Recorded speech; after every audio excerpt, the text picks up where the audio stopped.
That would be something to see. Me in a bar fight? Mm-hmm. I love you guys drunk. I think it would be really hard to get me into a bar fight. You know who used to get into bar fights is the CEO of Trust Insights, Katie Robert, in her 20s. She was a table flipper. Oh, was she? Mm-hmm. She didn't necessarily start fights, but she ended them. I can see that. Listen, I have misannounced when this episode is going to be on 3 or more times this week. I've been so excited to talk to Dusty and Tina from Habitat for Humanity, Arizona. I have been so excited to have this conversation for the dumbest of reasons. One is I've never talked to anybody from Habitat. And that's cool. Fred. Hey, Fred Faulkner the Fourth. We owe you a message. Oh, do we? Oh, mm-hmm. Okay. Message away. Also because not only did they work for Habitat for Humanity, but they also produced 3D printed houses there, which we just thought was the coolest thing in the whole wide world. So if you've ever seen a 3D printer make like an iPhone case, well, move over, Bacon. Now there's something meatier.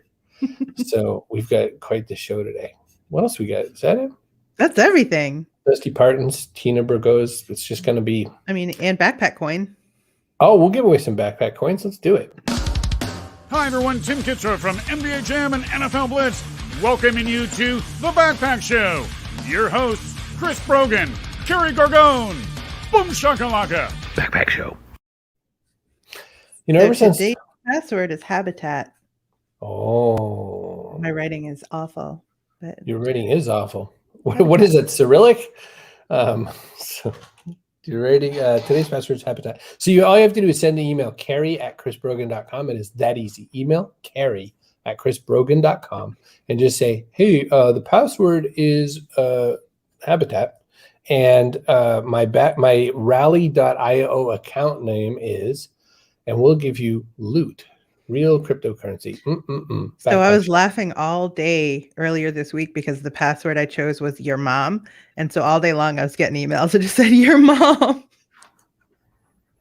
It was like setting yourself up for your favorite joke. It was the best. But today, Habitat. Yes. I'm so excited. So it's not just for Jimmy Carter anymore. It turns out other people can come and 3D do Habitat. Thing? I don't think Jimmy Carter was ever into 3D printing. Like, let's get that. You may or may not know that, but Rosalind is a 3D printout. Oh, I did not know that. Did you ever see that photo fairly recently where it looked like the Bidens were giant and the Carters were smallish or something like that? Well, that's because they used 3D replicas of them. I feel like that was just an unfortunate, the way they set it up wasn't good. It's bad voodoo. All right, I'm going to grab Dusty and Tina. And you push your button. Ready? Mm-hmm. Boo. Hello. How are you both? Good morning. Good, very early morning to you out in the desert lands. Good morning, all. Thanks for having us. This is fun. Do you really get to say it's a dry kind of heat where everything starts to melt all around you? Usually, but this week it's been a little muggy, not going to lie. Little monsoon weather has happened, and so for us desert dwellers, it's nice to get the rain, but the humidity is not something we're accustomed to, so ick. Gets a little sticky. Does bad things to your hair. Exactly. Who comes to work? So there's volunteers. Habitat for Humanity is built massively on volunteers, and we'll talk to that in a minute. But how did you two end up there? There's no kid on the playground, on the jungle gym going, someday I'm going to be in Habitat for Humanity.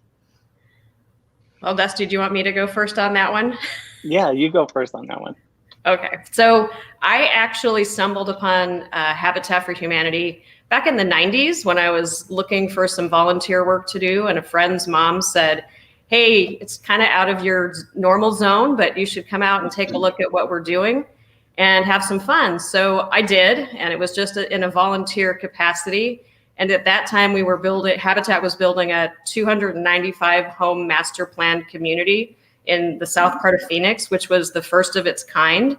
So as a volunteer, I had no clue what I was doing, but the executive director said, we could use an extra staff person. Why don't you go for it? And I've been off and on with Habitat ever since. It's just something you fall in love with. You It's don't not like putting you in necessarily- the outfield. They're like, hey, you hit so great. We're going to put you in the outfield. Yeah. And You built so houses so good. 25 years ago, I had no clue what I was doing. Some days I still don't, but it's a learning opportunity with every volunteer we meet, every family we get to engage with, and every partner that walks alongside us. So it's just it's a joy for me to be able to work for Habitat. Well, I'm going to shake down Dusty for the same answer because I want to know, but what were you doing before this? Like, you said it was quite different. I'm imagining you weren't, hammering together a bunch of houses. I was working in corporate America for the really exciting phone company out here. And I just thought, wow, that's super exciting. No, not really that exciting. I need to fulfill my inner soul a little bit more and do something for my neighborhood and my home. The best people start out working at the phone company. I worked at Ma Bell and so did my mom. So I was US West out here. Yep. That's very cool. Delightful. All right, Dusty. I thought Dusty Parsons was a fake name. I was like, nope, he's in witness protection or something. He probably shouldn't even do a video show. He gave up his cowboy show to do Habitat. So It's true. Talk a little bit about you. Where did you come from? So, I graduated college, I think it was 2008, just around about the time that the American dream was drying up. And which, by the way, all the marketing books we used back then are now outdated. So much has changed just in the day-to-day. Anyway, I found myself working at a church, and their community outreach guy took me in. He saw I was pretty green behind the ears, and he was kind of a mentor and an Obi-Wan figure in my life. And he just said, this is the community and we're going to serve them. And this is about going out and loving on people. So ironically enough, the church where I was working didn't do a whole lot of that, and came to find out that all the things that the church was talking about, Habitat was already doing and had been doing for 40 years, going out, serving, and helping people build their own houses. I mean, who builds their own house anymore? So about 7 years ago, I made the jump over to Habitat, and it's just been incredible. I realized I had a tiger by the tail, and from a marketing standpoint, I just couldn't be happier. It's a great brand, great people, and amazing potlucks over here about once a week. It seems like you have a bunch. Basically, you spend your whole life doing barn raisings. It's like, hey, we're going to build a house, and everyone comes together to build a house, and it's like this joyous thing. Yeah, the wall signings are a very, very powerful moment. We believe that we are what we celebrate. So we like to stop when that first wall goes up. Everybody stops. We get in a circle. We pray, we share, we let the sponsor have their moment in the sun, and then we pass out markers, and everybody writes their well wishes and their blessings on the wall. And then all that love gets baked into the house while the family's there. It's pretty incredible. Now, do you 3D print like big pieces of the house, or little pieces, or like certain things still have to be wood? Like let's dig into the whole 3D printer thing, because that's the people who normally make these houses, that they go out with a bunch of hammers, nails, and all that sort of stuff. It's everything you've ever seen, sticks, framing, all that sort of a thing. But the whole setup has to be different when you're making a house with a 3D printer. Yeah. So about the 3D house, it was totally different. It was definitely a stretch goal for us. But we were approached by a couple of guys from ASU who asked us if we would be interested in this, and they could connect us with an engineering firm that was very well versed in this. And it took our CEO just about a half a second to say yes to this, which is one of the things we love about this affiliate is we say yes to big, audacious things. Well, at least he does, and then we get to do it. And while we were, so many of us were on Zoom calls for the last 18 months. Our Zoom calls were with engineers overseas, plotting and planning how we were going to get this printer over here. And then it was set up in Tempe. We worked closely with the city of Tempe, who we've worked with for the last 30 years, and just sort of dreamed all this up. And it just really seemed impossible till now it's done. Now the walls are 8 feet high, and the printer's actually been shipped back to Houston, and we're ready to continue framing the house in a traditional way now. So you have the components.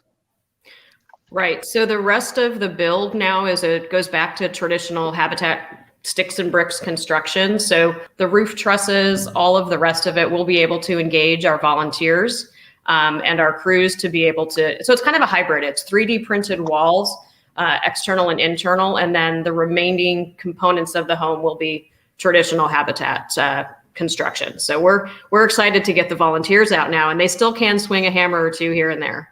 Cool. We have one comment that says in China, people make houses in a few days without 3D printing. I mean, people have been making all different types of houses for a long time, different ways, but I think it's exciting.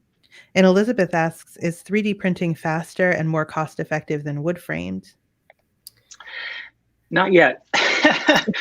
It can be. It will be. It will be. We think this first one for us was very much proof of concept. We wanted to see it, test it, try it. A good example would be if the four of us went out and broke the land speed record with a rocket car, then we came back and be like, well, what are the implications for this car really in traffic, and how can we scale it, and how can we make it more sustainable? How can we make it cheaper? Can we eliminate some of the really high costs, which a lot of that is just red tape.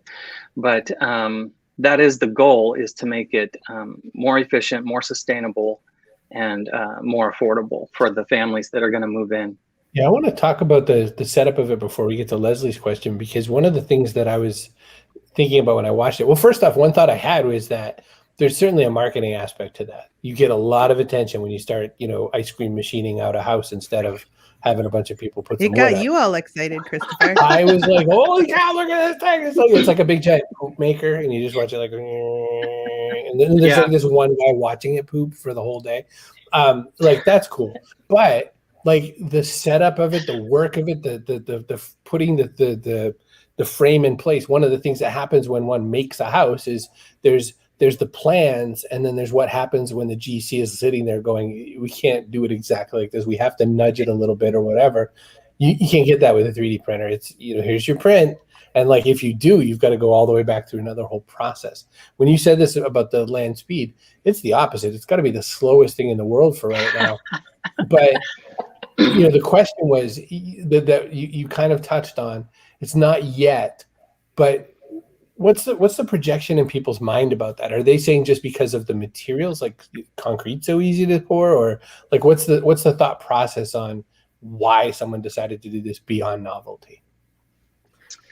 Because if we didn't start here, we would probably just keep talking about it. So we needed to get started in the US, and we needed to get started in the affordable housing space. You're right when you say it's a huge marketing effort, but really this is about the future. This is about the implications of affordable housing. We, as Habitat, we're very inclusive, and we want to invite as many people to the table as possible. So now we can invite even more people in the form of architects and thinkers and designers and engineers and people with bigger brains than mine, certainly, who can take the conversation further. Like, it's really a what if thing.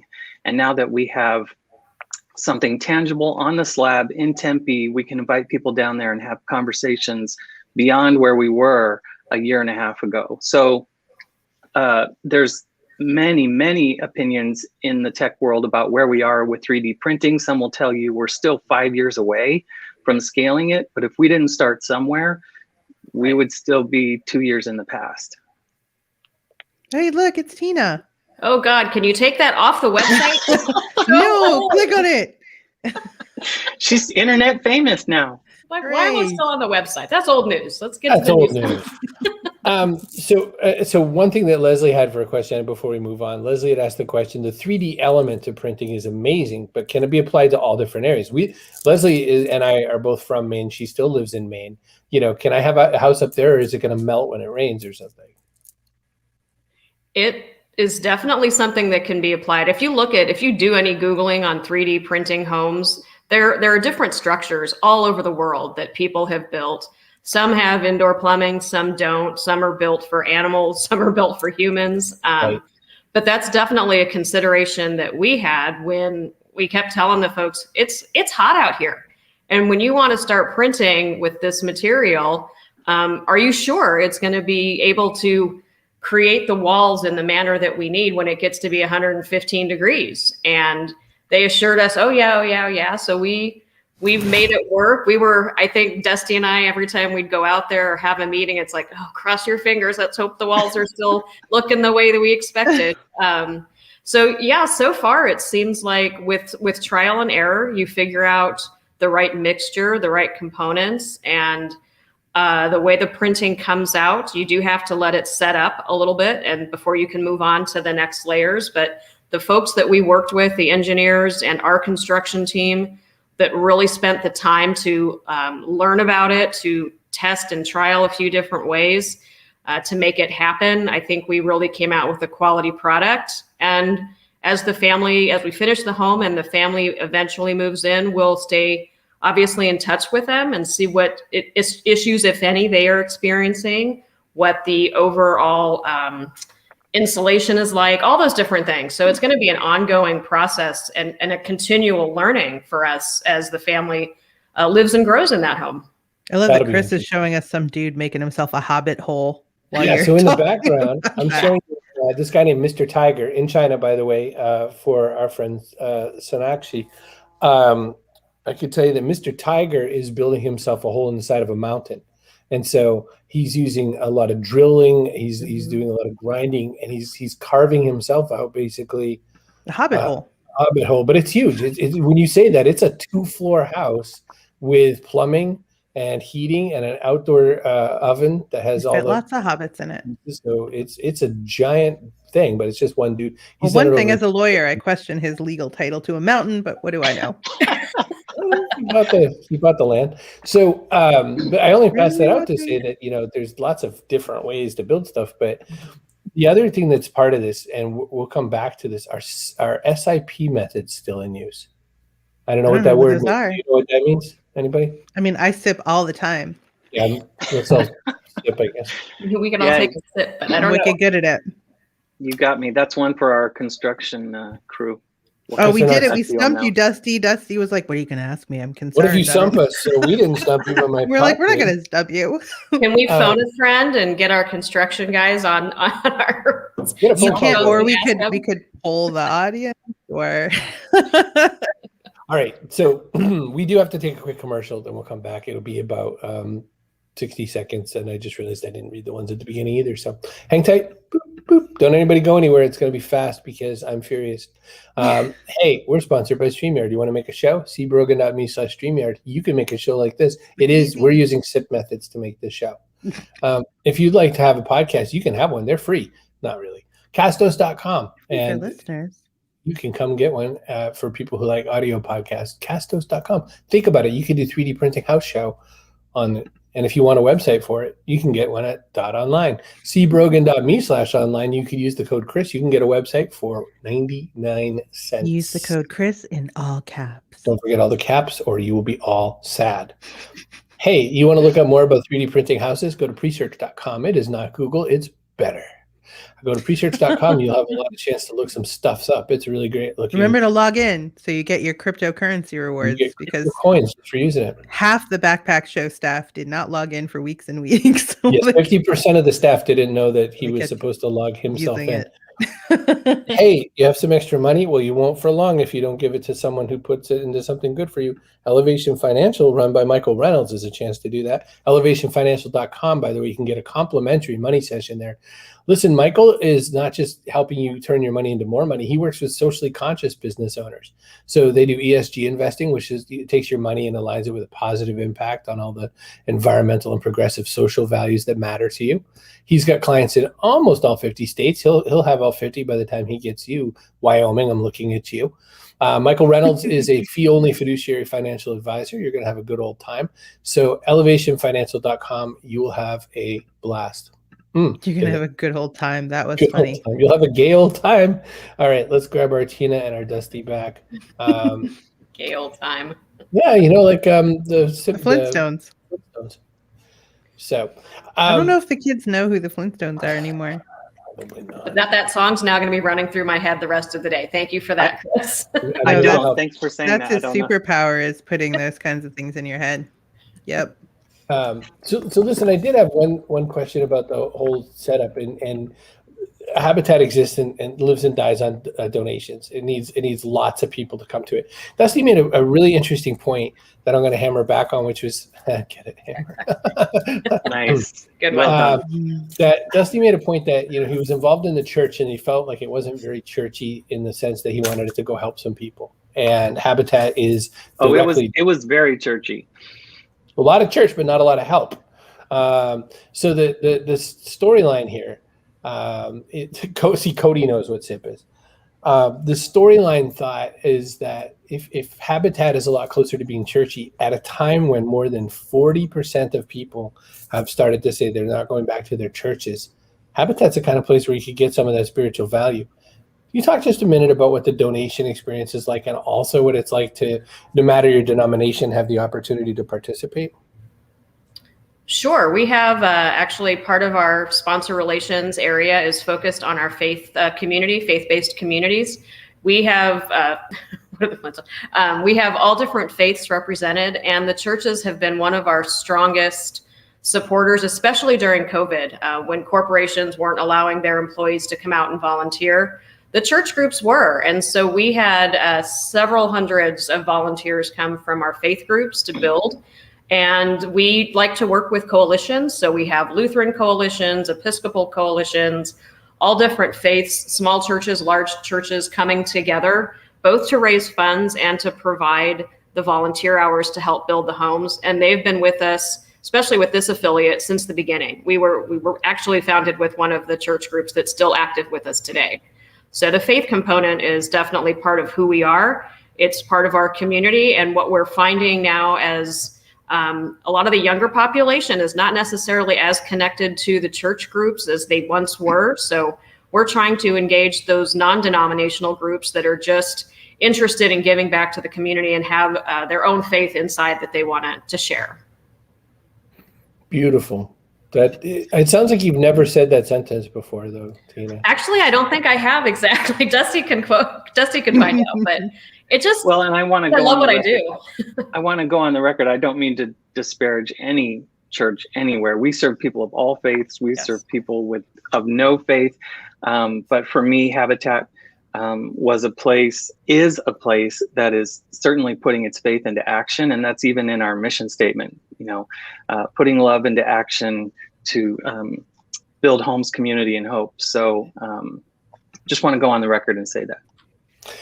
Good. I was pooping on churches. You didn't have to. So 8-foot tall walls that look like this when you get up close to them. I mean, that is a wall that you and your kid sister aren't going to go crashing through it in an argument. I mean, not that I've ever even thought of something like that. No, and on this gallery that Carrie's going through, you'll see we printed the internal and the external walls. That's our buddy Roberto. The walls have we did the internal and external walls, and there's a space in between that'll be filled with foam insulation. So this is going to be a very energy efficient home. We get some pretty strong winds out here. I don't think this one's going to blow over. No. Besides having to set up that incredible lattice overhead or whatever, where the machine gets to roll around, this thing that's in the background here. Besides that, were there any other? This house is stupid heavy. It's not did you have to change the ground together, or they won't be able to move the house? That's what I'm saying. It's not going to shift for much of anything. Was there a lot of engineering around that sort of stuff? Yeah, we had to use a beefier slab on this house. We use post-tension slabs on all our homes, but not this one. We had to go much, much deeper into the ground. Wow. So yeah, there's a lot of concrete involved. And then there's 6 gantry systems set up that allow the printer to move on an X, Y, and Z axis. And each one of those is a ton. And you can see there were concrete. We had to pour concrete around the house just to set up the printer. Just to set it up, yeah. Yeah. So those have been relocated, and those will be like AC pads for some of the other houses. We're going to put Habitat houses on either side of this 3D printed one. Okay. Oh, so they can be like, why didn't I get the 3D printed one? Right. And also for the record, sometimes people will be like, oh, we hear you're doing a 3D house. And we like to say that, all our houses are 3D. We don't do any 2D houses. But this one is funny, especially when it rains. Back to Flintstone land. Right. So Right. Cody was joking that he didn't know what the Flintstones were. And so on your behalf, Chris, I sent him the link. Oh, thank you. And then he said, what's next? You're going to tell me about the Andy Griffith show? So you told him he wasn't ready. I knew he was going to start whistling. Yep. I do. You knew it. You knew it. So Fred Faulkner IV says hollow walls equal plumbing and electrical too. Yes, Yep. all the trades were included in this. So the electrical, the plumbing, in and out, everything's being baked right into the walls. And we worked closely with a lot of our in-kind partners who came to the table early, helped us through this process. And that was the real learning curve, because some of the other projects you'll see around the country or in other countries, you'll see the plumbing running along the outside of the walls or the electricity running along. We can't do that in Tempe. So we had to bake the trades into the walls. I didn't know it was pronounced Tempe. I've learned so much today. Today already. So, but that gets tricky. I hadn't thought about this, but I have to imagine that there's some kind of after effect. So let's say this is really getting into the woodchucks, but 200 amp service or something like that. And then they come back and they're like, oh no, it turns out I need a lot more because I'm going to do a mushroom facility and grow mushrooms or whatever it is. You know what I mean? I need something more for power. How do you get at that? Are there ports still, or what's that like? Yeah, they were cut out specifically to allow for that type of access. But there are definitely some nuances to this. It's not like you can just take a hammer and nail and hang a picture on the wall. You can't hang your flat screen the way you normally would. So we're continuing to look at what type of materials can go into this mixture, this concrete mixture that's going to be different than your traditional. So a lot of our partners, as Dusty mentioned, that have been on this journey with us from the beginning are still, noodling through how do we make this happen and how do we share that with the family so they understand what tools and tricks they're going to need to know along the way once they're in and establishing their true roots there. Elizabeth asked the question, is this a joint project with the university to add other things like energy efficiency, solar, wind, water, that sort of thing? We do have a solar partner on this, Suntria. We'll put solar panels on here, and we're actually going to go for platinum LEED certification on this house, which is not an easy thing, but we think we can achieve it. LEED in general is tricky. Platinum LEED is, nobody does that.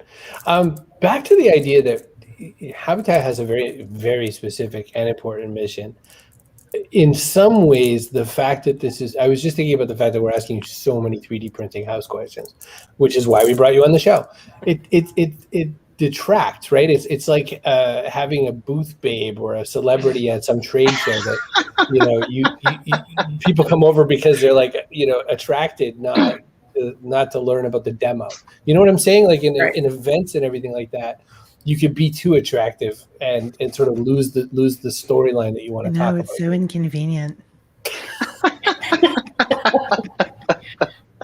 That's funny that you mentioned that, Chris, because you're right. We got a lot of interest, a lot of looky-loos, a lot of people just driving by the neighborhood. Ooh, what's that? Because it's hard to miss that gantry system that's set up, even though we had covered fencing around the perimeter. But what I think is the special part that this is certainly a 3D home, but it's a 3D habitat home. And yesterday we were able to do what we traditionally call a wall signing ceremony that focuses back on the family. And that's the tradition of the habitat story, is that it takes, 3 components. Every habitat home is a miracle. It takes the donors, it takes the volunteers, and it takes the family. And so yesterday we got the chance to recognize all those folks aside from the 3D printing process. It was about the family. It was about all the people that came to the table to say, yeah, this is a really cool process and a really cool idea. But at the end of the day, we're Habitat, and we need to recognize all of the pieces that come together to make it